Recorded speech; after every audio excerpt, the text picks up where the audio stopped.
Hello everyone, welcome to another episode on Politics on Hero TV. I remain Setonia in Nabo. Today I have Barrister Godson Ikhinobele here with me on the program. He's here to tell us, his experience during the PDP primary election where he was one of the aspirants on Edo State House of Assembly representing constituency 1 Uromi. Though he lost the primaries, he's here to share his experience with us. Thank you for your time. I'm Barrister Godson Ikhinobele, aka Peacemaker. Yeah, so I actually contested under the platform of the People's Democratic Party, PDP, as an aspirant vying as member of assembly, constituency 1 Eastern Northeast Uromi. Yes. So you can address me as former aspirant. Well, that's good. Former aspirant. Yes. Okay, that's good. Now, let's look at the process of that election and how you know it goes. So tell us what you know. Well, actually, it all went well. In any election, you must have a winner, you have a loser, right? If I had won, automatically I would have become the candidate of PDP, right? Now that I lost the election, but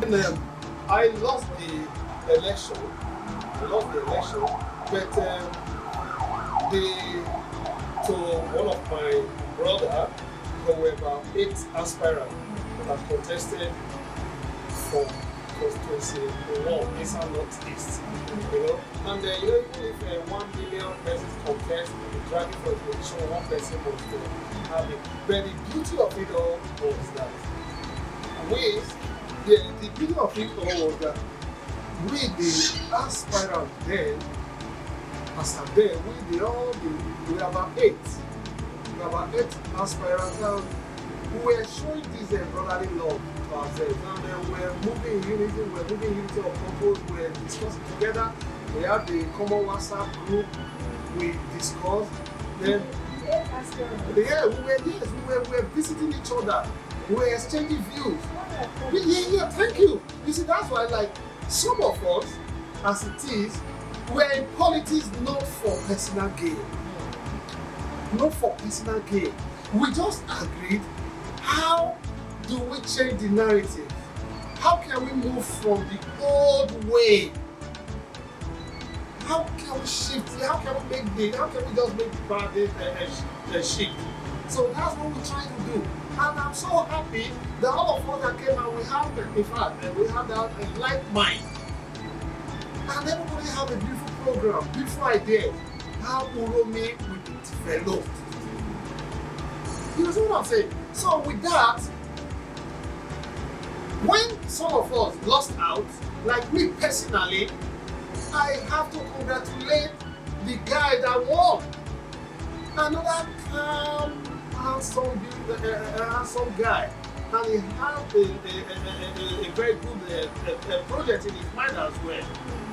Everybody have the politics picture in different class for Uromi.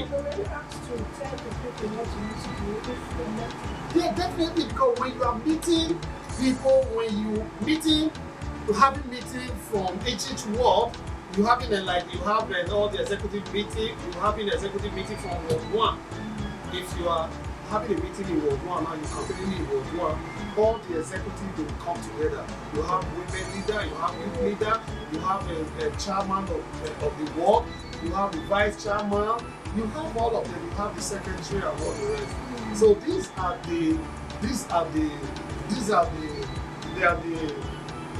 are the people that will vote you in. They are the people that will vote you in. So you convert them. So when you are making your appearance, then you let them, you roll out your program. You roll out the program because they are the delegates. And the delegates, they are the ones that have the knife, the pot, the yam and the fire. So when you are with them, you don't even know what to say, you're only praying. Because you sit down there, you roll out the program as you are leaving, another person is coming in. Do you understand? Another person is coming in, telling them different things. As that one is, and remember we are 8 in one constituency. So everybody will come around, all the aspirants, they will be coming, meeting individual person. That's even when we actually spending money doing all of things. For you, if they say quality is expensive, yes. If you don't have the mind, you don't have the resources, you better don't go there. You understand? And you don't go to anybody with just the ordinary hand. It's not possible. Why is that? You said? Why is that? Well, we still have some credible people anyway. We still have some credible politicians that even they will just tell you they are for you, they are for you. But you only know they are for you not until he dies, is cast. You understand? So we were not actually witch-hunting each other. Even there were some informations I was sending around. If I have any information that will help everybody, then I send it across. Then I let other people know. You know, so we, the youth that gather ourselves to say we are contesting, we have a program, a laudable program, to see how we can make that paradigm shift, to see how we can add value to the political setting, most especially in areas that we are affected, the development that we part from Uromi. So that's it. But eventually, I lost out. But I'm happy that I lost that election. Because you're going from, you take massive impact. Yes. You went From one ward to the from other. one ward to the other. Yes. And people actually accepted to vote for you. Yes. But you see, that's why the fact that it's you that knows someone. All you don't know is whether that person knows you. It's just like it's you that can say, Mavis is my friend. Then you don't know if you are Mavis' friend. That is how politics play. That's why, like this word in the Bible, I gave my life to Christ 1991. October to be precise, 1991. Till date, I'm still in Christ. Right? I am not saying I'm a pastor or I am holy and righteous. Right? But I thank God. And there is this word in the Bible whereby the word of God says, the hearts of men are desperately wicked. Who can know it except God? I have never understood the magnitude, the importance of that word since my 23 years in Christianity. I gave my life to Christ.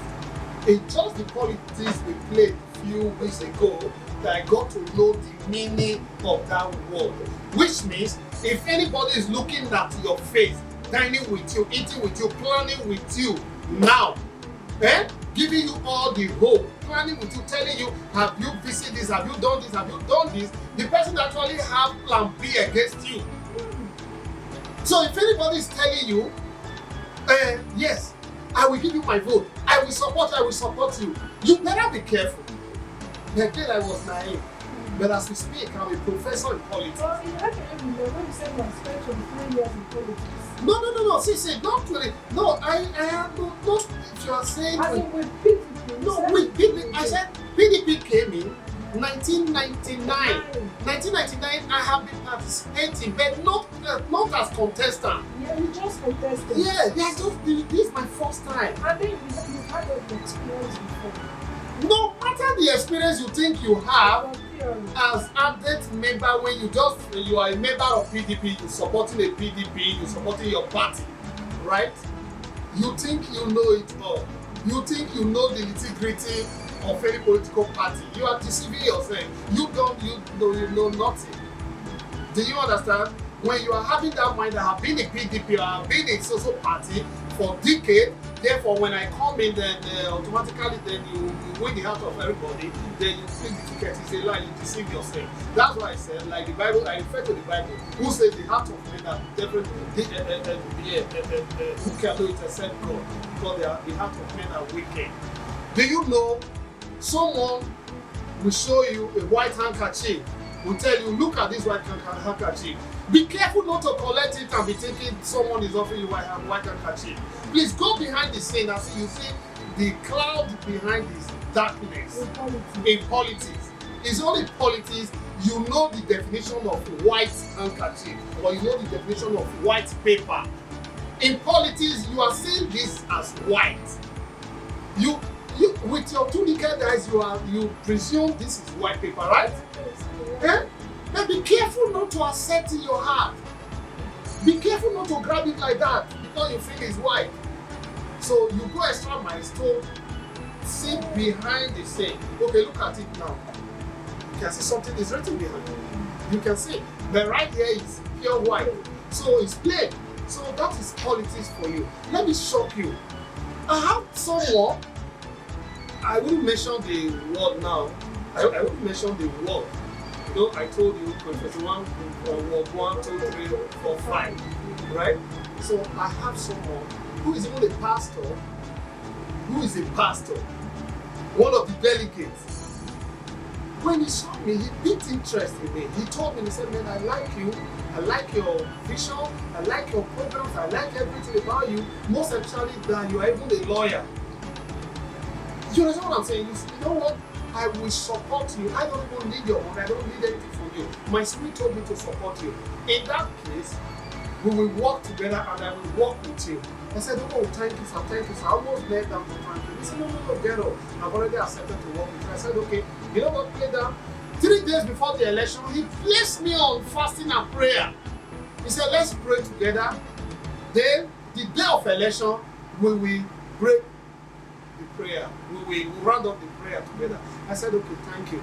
So, automatically, I see that person as my spiritual guidance now. I said, oh, if one of the delegates, the pastor, could call me to say, pray for 3 days and I will be with you in prayer for 3 days. What else do you want again? To you is a donkey. But lo and behold, you know what played out? That same man, the day we were supposed to run up the prayer, I called him. He didn't know I was the one that called. He just called another aspirant name. I said, hello, sir, daddy, how is everything, sir? He just called another. I said, daddy, do you know who is speaking? He said, yes, now. He called the aspirant name, which I don't want to call. He mentioned now. He called the aspirant name. You understand? Then I said, okay, then I played along. I said, but I don't know if you are still with me. He said, what are you saying? I said, but I'm hearing that man, they said the governor brought. That one governor brought now, the one governor is sponsoring to intimidate everybody here. He just said, Ikhinobele, Barrister Ikhinobele, he's not going anywhere. He's not going anywhere, Barrister Ikhinobele. Forget him. I said, no, Sam, no. People don't look down that guy.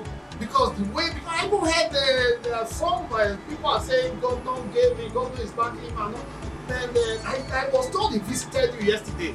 He said, Then he said, everybody can be coming. My house is open for everybody. Visiting me does not amount to casting my vote for him. I told you how you will win this election. We are campaigning for you seriously, secretly. Forget, like Barrister Ikhinobele share his money around now. Please, we will benefit. Then I now said, oh, but again, sir, I am scared though, because the way Ikhinobele's name is reigning, I am scared though. He said, come, leave Ikhinobele, face your home. When the time comes for the election, you will know whether we are actually for you or not. I said, okay, sir. I believe you, sir. You are my leader. Then I caught the call. I was shocked. All my men, my friends with me in the car, they were shocked. They were looking. I laugh, I smile. Do you understand what I'm saying? That's 1 out of a million. I can go on and on. Is it even in my home church, my church, Assemblies of God Church, where we have one of the delegates during prayer before the election, when my pastor made an altar call, everybody should come and pray for me. When my pastor called me to the altar to be anointed, and one of the delegates was still one of the person who came out and prayed for me as well. That spread the hand on the hand on me. Do you understand what I'm saying? one of the delegates spread the hand on me, pray for me. Do you understand? At the end of the day, same delegate in my church was helping me, canvassing, telling other people, oh, he's a member of my church. Oh, we are supporting him. We are supporting him. We are supporting him. The day of the election, I just saw this delegate on the field. I don't want to mention names, like I said. I said, please, I see other people coming around me. I said, no, you don't even need to come close to me. I already know where my mind is. My mind is for you. Don't let people be seeing you coming around. I said, okay. He said, thank you. Because when you are contesting the election, automatically, you are just like a little baby. You'll be tossed around. If you are not contesting, you are a lord. Leader. But the day you choose to contest, you will experience those things I am telling you. That's why Jesus said, not everyone who say Lord. Not everyone who say Lord. Not voting for me. Can you understand? I can continue counting, and I know. So what I'm saying, I'm not bitter. Those things doesn't trouble me.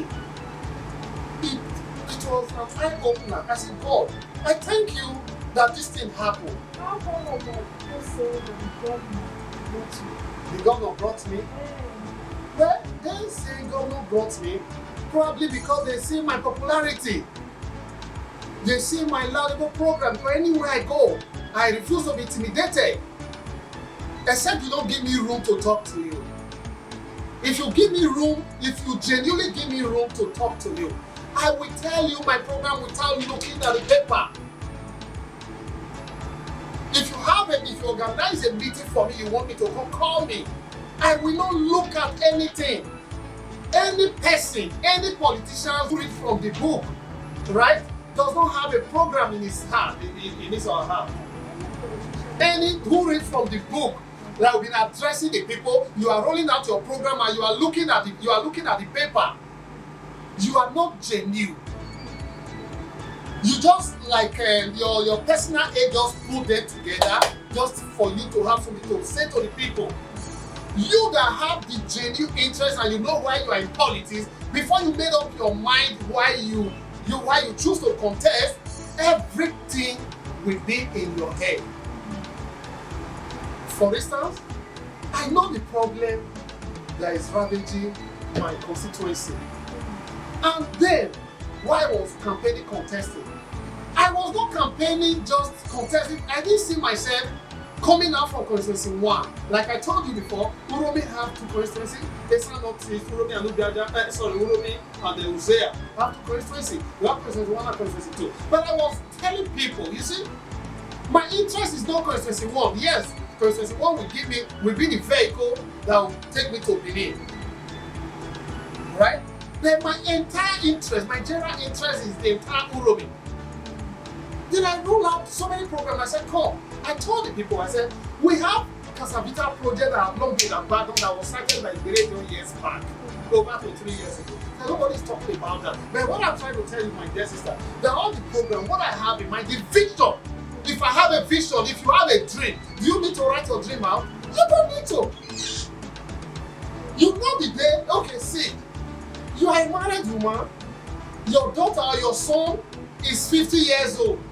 Are you saying you can't remember what played out in the labor ward? Your son that is 50 years old now, will you say you don't know what played out when you gave birth to that? It's the same thing with me. If you are hungry, you desire for good, and you know what, you know the program in your mind. You know the pains of your people. You don't need to write anything down. You always to come, then you roll out your program. It flows naturally. But the issue is, how many people will understand your pain? How many people are ready to share vision with you? How many people are ready to see resist with you? That is the issue. How many leaders, how many political leaders will sit together and say, yes, let's assess what this young man is putting over is telling us. I have a vision. Just like I said before, you know the day you gave birth to your son or your daughter, right? So nobody asks you that question. You won't think twice before you answer. Same thing with me having a vision, having laudable ideas. Because there is a problem in my hometown, in Uromi. And I've been able to identify the problem. A lot of people are not seeing it. And the people, the development cannot come to Uromi or any locality, any part of the country without the presence of government. But how do you do that? If you are not able to itemize the problem and you are not pushing the problem forward, you don't even know if you have a problem. If you are not informed, you are deformed. You are just there, you are in Uromi there. You just be shouting APC, PDP, Afghan, Labour. If there is a challenge that you don't know. So, my dear, to start with, I've been able to discover one, erosion that is ravaging Uromi. If you enter Uromi, no part of Uromi is motorable apart from the federal. Even it's not the federal road is in the disarray. So you have no. And when you go to Uromi, after I could say in the whole of Edo State, Uromi is the fastest developing town in the whole of Edo State. Then enter some of the interiors, go to some of those retail land in Uromi and all street and all. It's not motorable. There are places when you look afar, you see beautiful houses everywhere. Then you have to park your car somewhere to use your leg to navigate. You understand? But I have a plan. My plan is to bring in, to go to the office of the town planning. State has its town planning, and by extension they have office in Uromi. So my idea, one of my priority was to see how Uromi will be originally planned. Because it's the best of Nigeria. Uromi has not been planned. There is no blueprint. Uromi does not have blueprint. Now, what do I mean by blueprint? Like, I'm a real estate man, I'm a developer, right? For instance, in Lagos here, for you to have an estate, you will have a layout. You will present a layout for approval. If you are contemplating developing an estate. And that layout is what will give you this, the direction of drainages, where children's park will be, where you have other social amenities. You must have a layout, even if the place is not developed. That